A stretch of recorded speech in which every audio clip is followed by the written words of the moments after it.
నిజానికి మీరు కేవలం ఉపాధ్యాయులు మాత్రమే కాదు. If children are noisy, go with them, make a lot of noise with them. పిల్లలు అల్లరి చేస్తుంటే మీరు కూడా వాళ్ళతో కలిసిపోండి. వాళ్ళతో కలిసి కాసేపు గట్టిగా అల్లరి చేయండి. మళ్ళీ నెమ్మదిగా ఆ తరగతి గదిలో ఎక్కువ అవుతున్న అల్లరిని శాంతింపజేయండి.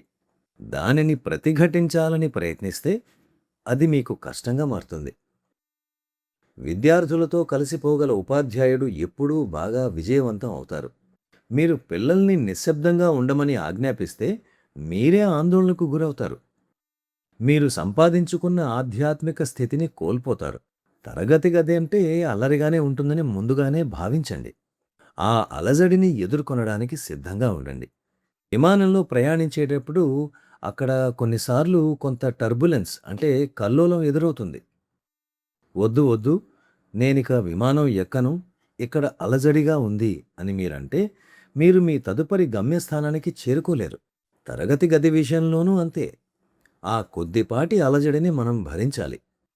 పిల్లలతో ఎలా పనిచేయాలి, వాళ్ళని ఎలా తీర్చిదిద్దాలి, వాళ్ళ శక్తిని ఏ దిశగా మార్చాలి అనేది ఉపాధ్యాయుడిగా ఖచ్చితంగా మీరు పెంపొందించుకోవలసిన కళ. అలా చేసినప్పుడే వాళ్ళు మీరు చెప్పేది వినడానికి సిద్ధంగా ఉంటారు. ఉపాధ్యాయులు తరగతి గదిలోకి ప్రవేశించగానే 1 నిమిషమో లేదా అర నిమిషమో పిల్లల అల్లరిని కేవలం గమనించాలని నేను ఆశిస్తున్నాను. అది మంచిదే. ఆ తరువాత మెల్లగా పిల్లలను కేవలం ఒక 30 సెకండ్ల పాటు కళ్ళు మూసుకోమని చెప్పండి. అంతే. కేవలం 30 సెకండ్లు మాత్రమే.